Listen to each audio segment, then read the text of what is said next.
Bien. Eh bien, merci beaucoup Daniel. Pour ceux qui n'auraient pas perçu, ne percevraient pas, moi ce que je crois être vraiment fondamental et l'essence de ce séminaire qui a près de 25 ans d'âge, c'est il y a incontestablement, en tout cas parfois, et ici aujourd'hui, ce soir à écouter Daniel, il y a incontestablement un surcroît de plaisir, de jouissance, lorsque, après avoir pris émotionnellement de face un texte, on a la possibilité que quelqu'un nous donne un recul dans la réflexion qui nous ramène à ce texte par vagues successives, par étincelle, par intelligence, enfin. Donc merci beaucoup Alors c'est un bouquin déjà qui va paraître, donc il ne nous a donné que quelques épreuves, il a beaucoup coupé. C'est un bouquin qui va sortir dans quelques mois, bon, très bien. Je ne vais pas poser de questions tout de suite en tout cas. Parmi les nombreuses choses auxquelles il m'a fait penser, nous allons profiter que la discutante est absente pour donner enfin la parole et donc la possible discussion, commentaires, nuances, disputes, désaccords. Vous avez peut-être un autre Kafka, une autre oreille. Est-ce qu'il y a donc des questions dans la salle, des remarques, des commentaires? N'hésitez pas, profitons-en. Madame. Je passe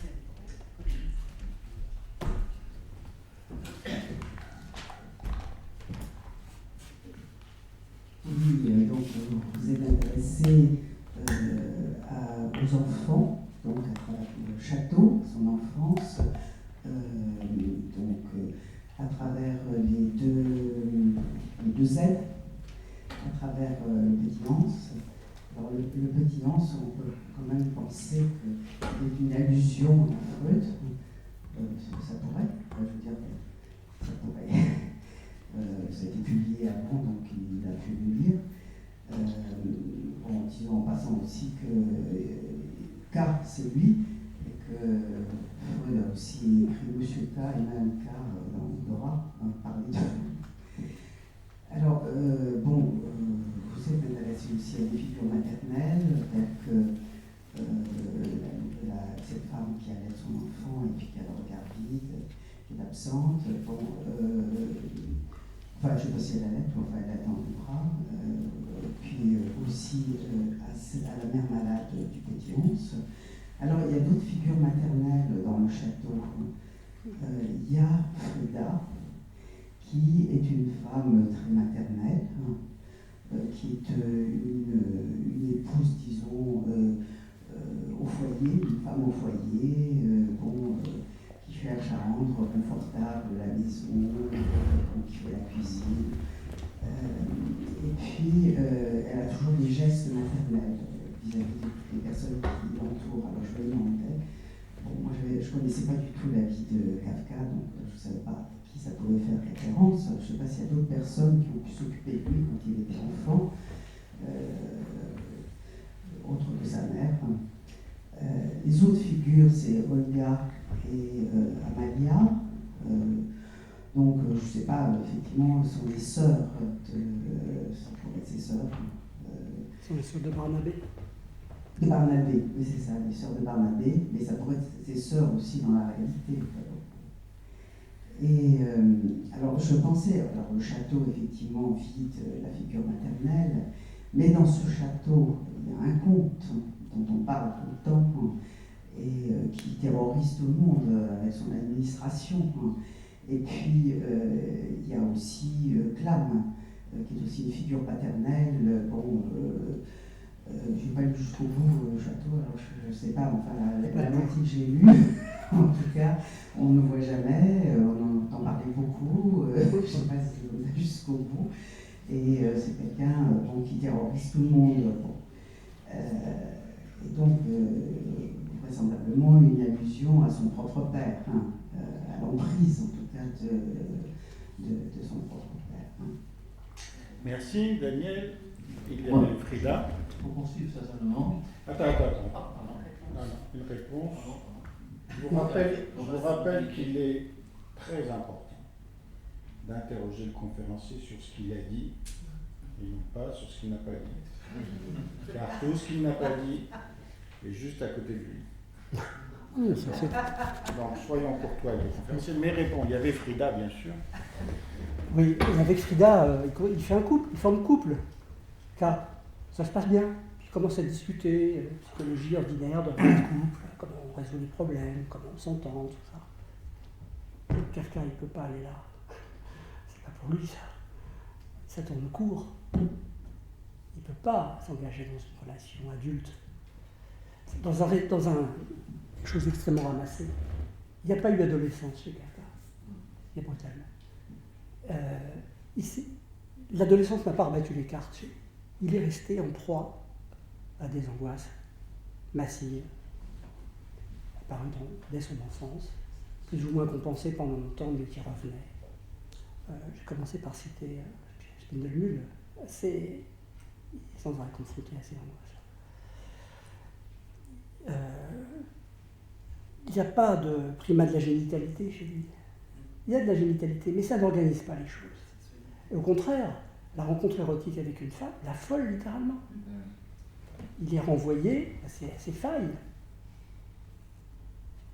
et à sa destructivité contre cette imago maternelle défaillante. Et il supplie les femmes de le quitter avant qu'il les mette en pièces. Il écrit tout ça. Il a tout un développement de fantaisie sadique, retournée en masochisme, pas seulement en particulier à l'égard des femmes, tout à fait saisissante. Frida, ça pourrait être un idéal féminin. Frida, c'est une héroïne, elle devient une héroïne d'un roman, on peut en lire beaucoup, et ça ne fait pas partie de son monde, c'est une impasse pour lui, totale. Alors la question du père, bien sûr, j'en ai pas traité, mais ça mériterait 2 soirées. Mais oui. Oui, non, c'était simplement dans le père, vous avez parlé du père justement, la lettre au père que Kafka a écrit, je crois que son père ne l'a jamais lu. Et Kafka, je crois qu'il termine en disant comment il allait effectivement aborder cette vie avec ses angoisses, cette relation difficile avec son père, un père impossible, un père qui lui fait peur. Et je ne sais pas s'il est destructeur ou pas, je voulais poser la question. La lettre au père de Kafka, qui fait 40 pages, je crois, si ma mémoire est bonne, 35 pages. Voilà. Vous en avez parlé, mais vous en avez parlé d'une façon un petit peu Très très allusive. Voilà, mais parce que au début, tous les personnages masculins et paternels sont caractérisés par leur grandeur, leur importance, leur poids, leur autorité. Et en fait, ce sont tous des colosses au pied d'argile qui s'effondrent. Les pères. Alors les hommes qui apparaissent, Clam, on le voit dans le château, par le trou de la serrure. Il est là, complètement affalé dans un fauteuil. C'est d'une vulgarité, c'est nul. Huld, le grand avocat du procès, il est malade, il est dans son lit. Il trône dans son lit, il ne peut pas en sortir. Il est impuissant. Le père du verdict, celui qui dit « Je te condamne à te noyer », comment s'appelle-t-il ? Saute dans l'eau. Mais avant que le fils ne se suicide, il entend le bruit du père qui s'effondre derrière. Les pères s'effondrent chez Kafka. Les pères ne tiennent pas. Dire que tout ramener à son qui se prêtait à la critique de par son côté autoritaire, colérique, intransigeant, c'est trop facile. Pour Kafka, cet homme était un faible. Et dans la lettre au père, il lui dit « Tu ne sais pas à quel point ta position était fragile. » Alors, est-ce qu'il s'est organisé à partir d'un père réel comme ça, ou est-ce que du fait de la nature de sa relation à l'objet maternel, il n'a pas pu non plus constituer une imago paternelle fiable et rassurante? Ça tout dépend de quel point de vue on se place, en biographe ou en psy. En psy, on conjecture, on construit, c'est un peu dangereux. On peut, mais pas s'en tenir simplement au fait. Ce que j'ai malgré tout fait pour le sujet de la mère.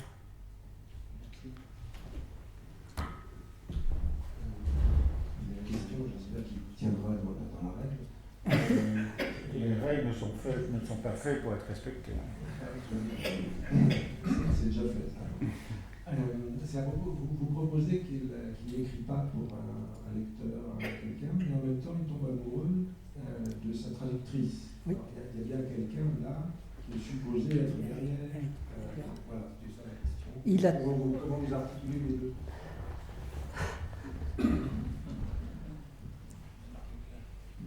Les voix des enfants dans la colline, dans le bourdonnement, sont réunies d'une impossible façon.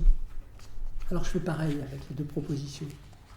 Il faut les garder ensemble, considérer qu'il y a quelque chose de paradoxal, et puis maintenir ce paradoxe, le garder, pas vouloir le résoudre, il me semble. Alors, ça peut paraître une pirouette, hein, un évitement de la difficulté, non, je crois qu'il faut le faire comme ça.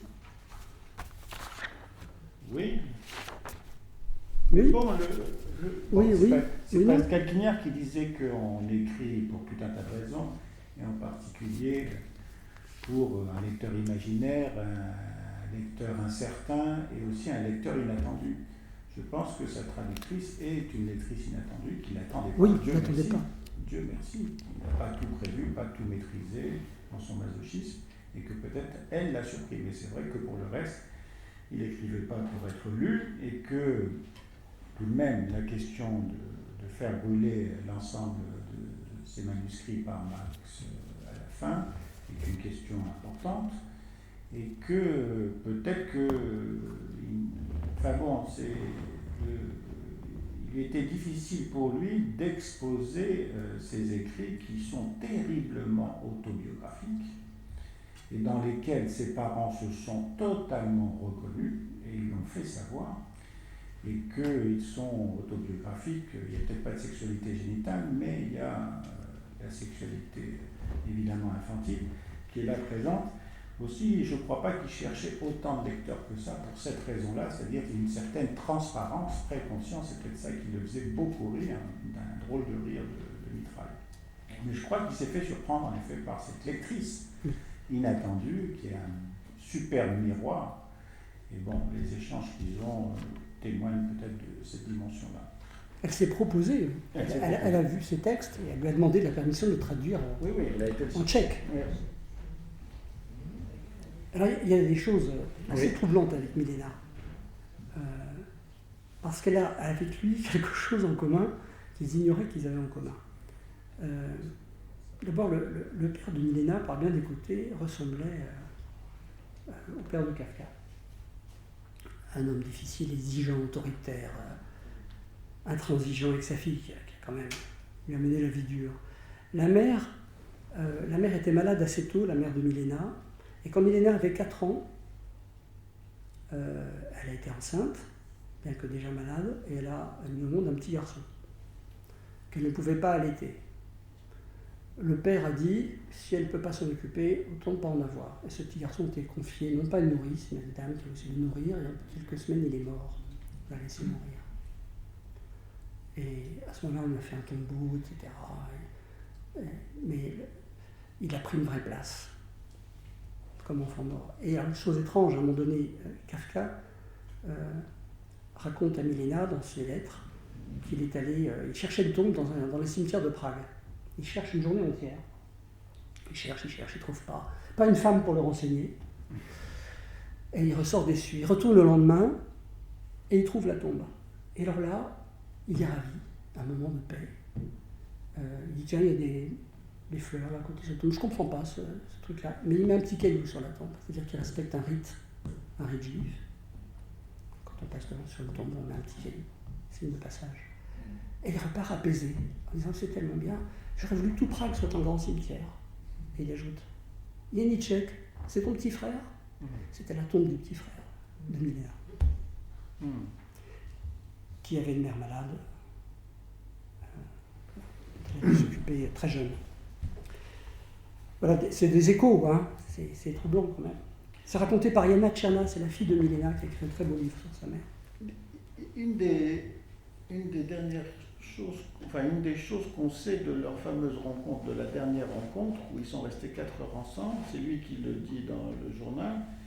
Il lui dit en substance, tu te souviens, on n'a jamais été aussi proche que dans cette papeterie. Voilà, c'est tout ce qu'il a à lui dire. C'est là où il se sent proche d'elle, mais il ne faut pas aller plus loin que la papeterie. Elle est composite, elle est méduse et elle est son bébé en même temps. Elle le terrifie et elle l'attendrit. C'est des fragments qui constituent un tout. C'est une image composite. Et elle est celle qui le rassure comme jamais personne ne l'a rassuré, parce qu'elle le comprend, qu'elle est proche, et en même temps elle le terrifie. Bien, monsieur. Juste quel micro, oui. Oui, merci Daniel Lurvy, merci, tu nous as captivés, c'est inouï ce que tu as fait, nous captiver, produire autant de musique avec quand même des noyaux si pétrifiés, si denses comme ça, Kafka, c'est inouï. Moi ça m'a fait penser à pas mal de choses, je ne sais pas très bien par où commencer, mais tu as cité, on a parlé de Milena là à l'instant, il y a des lettres qui sont absolument magnifiques. Évidemment, il y a notamment une lettre où en substance il dit l'avenir est évidemment incertain, c'est pas très longtemps avant qu'il soit hospitalisé. D'ailleurs, l'avenir est forcément incertain, mon présent n'est pas intéressant, quant au passé, je n'en ai pas. Bon, ça fait penser au brin d'herbe là, à qui il manque la tige. Quant au passé, je n'en ai pas, qu'il manque la tige ou la racine. Tu as parlé du Terrier, qui est une nouvelle effectivement absolument épouvantable, oppressante, mais c'est peut-être la nouvelle où on perçoit le mieux, enfin du moins moi je l'ai lu comme ça, on perçoit le mieux qu'il s'identifie totalement à la superstructure qu'il est en train de construire ou la superstructure qui l'enferme en fait. Il est là-dedans et ce qui l'enferme c'est lui-même aussi, il est incarcéré. Alors, on se construit comme ça des choses, des abris, d'autant plus qu'on n'a pas de racines, sans doute. On peut faire le lien avec ce que tu nous as dit, évidemment, de la mer et de l'incorporation probablement mélancolique entre les deux, avec la grand-mère aussi, la grand-mère maternelle. Je voulais juste faire remarquer, puisque tu as précisé les dates, que la grand-mère maternelle a 29 ans, je crois, la mère a 29 ans quand la grand-mère... la mère a 3 ans quand sa mère, elle décède. Oui. Donc, celle que Kafka n'a jamais connue comme grand-mère avait 29 ans quand elle a disparu.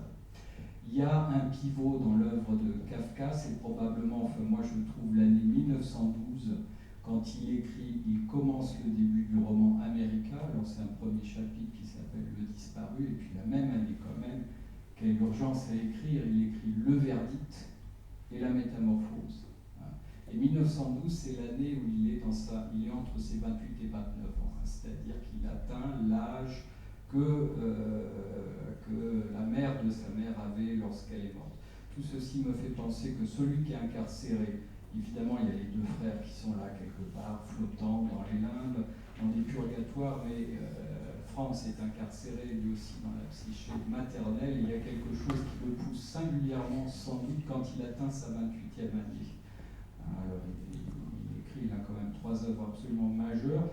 Et quand je dis pivot, l'année 1912, c'est je trouve qu'il y a quand même une rupture de style entre l'America et puis les autres romans. L'America, c'est quand même un roman qui est assez étonnant parce que c'est déjà du Kafka, mais pas encore tout à fait du Kafka. Il y a des passages picaresques, des passages comme ça qu'on va plus du tout retrouver par la suite, en particulier évidemment dans le Verdict et la métamorphose. Et puis les autres romans, Le Procès, le Château. Bon, je pourrais associer sur pas mal de trucs, mais je m'interromps là. Merci, Johan. Daniel. Et puis juste j'y repense, mais tu parlais des puissances obscures, j'aimerais bien que tu nous expliques les puissances obscures selon Kafka, parce que quand on parle du vide, quand on parle de la souffrance mélancolique, peut-être on ne parle pas de ce qui est tout aussi efficient, dans ce qui l'étouffe, dans ce qui le brûle, Franz Kafka, c'est quand même le fait que cette incarcération est aussi une réalisation incestueuse. C'est-à-dire ne pas pouvoir se séparer de cette manière-là, c'est aussi un inceste réalisé. Dans la crypte mélancolique, oui. Oui. Oui, monsieur. Oui, monsieur Daniel. Pour illustrer ça, l'Amérique, ça commence par l'histoire de ce jeune garçon de 15 ans qui est envoyé en Amérique, une Amérique imaginaire, par son père parce qu'une domestique l'a rendu père. Il a couché avec une femme, un bébé. Et il arrive cette Amérique et il voit la statue, la grande statue qui paraît-il à l'entrée, mais elle brandit un glaive. Et cette Amérique est une prison. Alors, il se trouve que les armes de la ville de Prague, qui n'a jamais vraiment quitté, c'est un donjon, qui est une tour fortifiée, avec une ouverture grillée, avec des barreaux, et par cette ouverture sort un bras cuirassé qui brandit un glaive. C'est-à-dire que c'est l'image même de son incarcération, effectivement, dans cette mer à la fois menaçante et dont il ne peut pas se décoller d'une manière. L'incarcération dans l'inconscient maternel. Dans l'inconscient maternel. Où habitent les 2 enfants morts, la grand-mère et je ne sais qui. Pas simplement dans le château de la mer. D'accord. Encore. Oui, bien sûr, madame. Le micro arrive, madame. C'est Jean-Paul qui gentiment nous l'amène. Je crains que mes questions soient un peu naïves, car je suis assez néophyte dans cette assemblée. Mais je veux dire que Kafka, moi je l'ai découvert à l'adolescence. J'étais passionnée par Kafka et je voudrais comprendre des fois pourquoi. Et en vous écoutant, monsieur, ce soir, j'ai trouvé que vous étiez une porte ouverte à la réflexion d'adolescent et que je voulais savoir aussi, il y avait une telle richesse entre votre lecture de Kafka et votre expérience clinique que je voulais vous poser 2 questions. La première, c'est si vous avez rencontré effectivement pas mal d'adolescents qui s'intéressaient à Kafka. Et la deuxième question, c'est comment vous voyez la richesse de votre expérience clinique, qui est peut-être une question un peu vaste, dans votre lecture de Kafka, car je pense que c'est très... D'abord, je confirme la richesse de l'expérience clinique, je l'ai dit. Quand je dis le doyen, c'est celui qui a le plus d'expérience et de sagesse. Ça reste de dire non, c'est vrai. Oui, c'est vrai. D'accord. C'est pas moi qui le dis, c'est madame qui ne te connaît pas et qui vient de... Qui a tout compris. Mais on est riche de nos échanges aussi. On n'est pas riche tout seul dans son coin. Ça, c'est le plus modeste d'entre nous aussi. C'est un travail d'équipe. Alors, Kafka. Alors, des jeunes qui soient passionnés par Kafka, et on leur fait lire la métamorphose au lycée. Alors, en général, ils ne sont pas trop preneurs, ils sont mal à l'aise, on ne parle pas trop. Ceux qu'on voit qui sont en difficulté sont souvent en difficulté avec l'école, l'institution scolaire, alors on ne pousse pas trop. Mais ils questionnent souvent sur leur lecture, ça oui. Kafka n'est pas très présent, c'est une lecture obligée. Et la deuxième partie de votre question? Ah oui, on revient à la première personne. Ça, c'est des réflexions après coup, parce qu'effectivement, ça, c'est une partie du travail centrale, mais c'est qu'une partie. Pour pouvoir faire ça, il faut... tu rappelles souvent que le lecteur est l'analysé du texte. Alors c'est vrai, je pense qu'on est dans un mouvement de... Il y a une dimension de transfert sur une œuvre, ou de contre-transfert, je pense, le sens qu'il faut le prendre. Pour entendre des choses comme ça, je crois qu'il faut être dans une position particulière, avec une dimension de transférence. Je crois qu'il faut se laisser guider par le son de la flûte de Kafka. Se laisser charmer, se laisser emmener. Ça ne veut pas dire que c'est toujours facile, le terrier c'est épouvantable. Mais voilà, on se laisse emmener. Donc c'est un transfert enfantin. Un contre-transfert, je ne sais pas dans quel genre il faut dire. De même, pour l'entendre, après coup ça paraît évident parce que là je vous donne des éléments à l'appui de ce que j'affirme, mais il y en a des quantités. Tout ça se recoupe d'une manière tout à fait impressionnante. Donc, mais néanmoins, pour se permettre un travail comme ça, mais il faut être aussi dans un contre-transfert maternel. Et entendre cet enfant-là, entendre des aspects de cet enfant-là, je ne prétends pas tout expliquer de Kafka, bien entendu, loin de là. Mais voilà, l'expérience clinique, c'est peut-être ça. C'est ce qui nous permet, à certains moments, avec nos patients ou dans d'autres circonstances, de nous ouvrir un tant soit peu à des choses qui ne sont pas nous, mais qui nous parlent quand même. Donc ce n'est pas uniquement une intelligence cognitive, c'est une acceptation d'être affecté par une œuvre, de l'affecter en retour en créant une œuvre, c'est-à-dire de sacrément s'exposer. Sinon on ne voyage pas, bien sûr. Alors quand même, ce que vous avez dit, notre ami Daniel, j'ai toujours pensé, mais vous l'avez enfin exprimé, est une porte ouverte sur, c'est évidemment une allusion au procès, et vous êtes assise devant la porte ouverte de la vérité. Et en effet, il l'a dit très souvent. L'inexplicable vérité. L'inexplicable vérité. Le roc de l'inexplicable vérité. Il faut lire le petit texte qui s'appelle Prométhée. Je crois que j'avais vu une autre... Ah non, une seule question par personne. Non. Sinon, j'avais vu une autre. J'avais vu une main se lever. Les nouveaux, non? Vraiment? Alors, une deuxième question. Madame Kaganski? Alors, une deuxième question, et puis ensuite, il va falloir y aller. Moi, je vais dire un mot dessus. D'accord. Une deuxième question. C'était l'année 1912, si importante. Donc, à la suite de ça, il a d'abord été amoureux d'une femme, je ne me rappelle pas le nom, et donc, dans la période où il était amoureux, il a écrit Le Verdict. Et après ça, il a rompu avec cette femme, et il a écrit La Métamorphose. Or, la rupture avec cette femme, probablement, l'a renvoyé au trauma de son enfance, c'est-à-dire la mort de ses deux frères et cette mère endeuillée qui, dans la métamorphose, ses parents ne le comprennent plus. Je ne sais pas s'il était amoureux d'elle. Il a dit on l'a mis là, donc elle a compté. Je crois qu'il a rencontré une figure qui s'apparente à la statue de la liberté, mais avec un glaive, à cette mère phallique. Il l'a décrit comme mâchoire carrée, c'est une femme énergique, volontaire, qui ne s'embarrasse pas de détails. Une alliance prusso-juive, dit-il, plus costaud. Et il n'en est pas amoureux.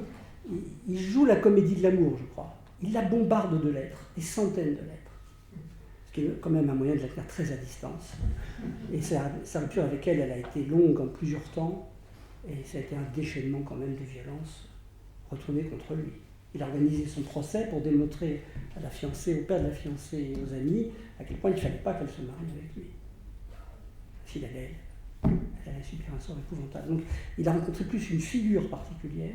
Je ne sais pas si c'est une histoire de mort. Qu'est-ce que la mort? Alors, trois points de réflexion, parmi beaucoup d'autres. Bon, le premier, ça a été évoqué en partie par Johan, je le complète, je le reconfigure. La phrase exacte, le livre doit être la hache qui doit briser la mer gelée en nous, et un peu plus loin, et provoquer notre malheur.